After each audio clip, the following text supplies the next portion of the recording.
What's up, Guru Nation? Welcome back to theclinicaltrialsguru.com. Again, it's theclinicaltrialsguru.com. Keep your questions coming in. Today I got another good one from LinkedIn. How do you increase PI oversight in a study? Alright, so PI oversight, for those that don't know, PI is principal investigator. They are the physician, usually an MD or a DO, that is responsible, fully responsible for the conduct of not just the protocol, but of following and maintaining good clinical practice. And the FDA or any other regulatory authorities in whatever country the PI is doing the study in, they're going to hold the PI primarily accountable.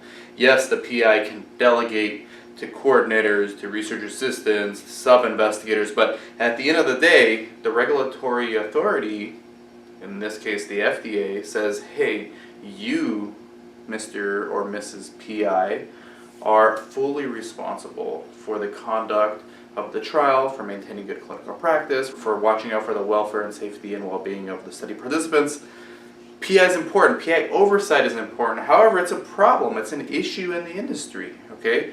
And the answer to how do you improve PI oversight, which is basically exactly what it sounds like, because the PI can delegate so many things, the fear of regulatory authorities, sponsors, CROs, CRAs, the research staff themselves, is that the PIs, how involved is the PI really? In this day and age, you can seemingly outsource anything you want. These stakeholders don't want to see outsourced is the PI's time and commitment and direct involvement in the study. So things like looking out for adverse events, looking out for serious adverse events, determining whether the investigational product or other study drug is responsible for the adverse event, or SAE, okay, it's called causality. Basically looking at the efficacy and safety of the study drug, like you can't really outsource that. That's the PI's responsibility. So how do you increase PI oversight?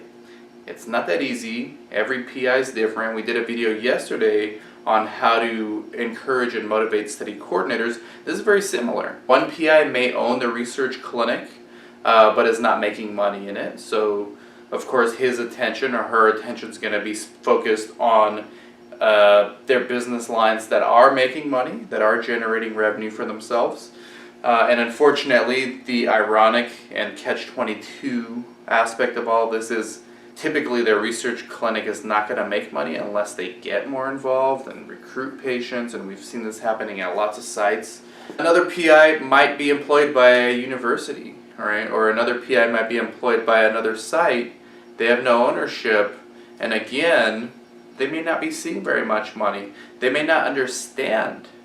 Maybe the site never communicated clearly to them what is expected of them.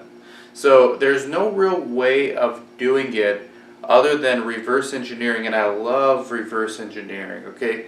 Figuring out what the PI wants to get out of that study, why are they even doing it in the first place, and then allowing that to occur, right? And guiding them along the way. And it's easier said than done, I know. I don't live in this ivory tower. Like I'm in the trenches. I see what's going on. It's not an easy thing. This is why people in this industry struggle with it.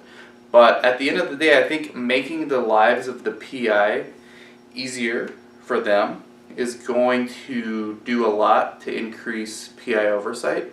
So whether that means scheduling all patients to come in on Fridays or on Wednesdays, or scheduling all patients to come in the mornings because that's when the PI is there and is available to do it, or scheduling monitors on certain days so that the PI can meet with them. Like, find when the PI is most available and then schedule accordingly, all right? And the problem with a lot of research sites is they expect the PI to adapt to the site schedule. And by the way, monitors are like this a lot. I've noticed a lot of monitors that have no consideration for the PI schedule. And they say, hey, when I'm here, the PI needs to be here, but that's not how PIs operate in the real world, especially if they're busy with private practice, they have their own patients, they have their research stuff going on, they got hospital gigs going on, who knows what else they have going on. Obviously they have family and things like that. So trying to adapt our schedule to fit the needs and the schedule of the PI is probably the single most important thing you can do in order to increase PI oversight. Another thing is to get them more involved, have them put more skin in the game, if you will. So if that means giving them equity, if that means having them invest into your company and then you're giving them like 10 to 50% of your research site, if they're that important, I would go that high in order to give them some more incentive and make them feel like they're actually part of the business rather than just someone who's hired, if that's an option. Sometimes it's not an option. There's a lot of things you can do, right? But essentially it's to adjust your schedule for their schedule, right? So thank you very much, Guru Nation, for watching. Keep your questions coming. Dan from theclinicaltrialsguru.com. Take care.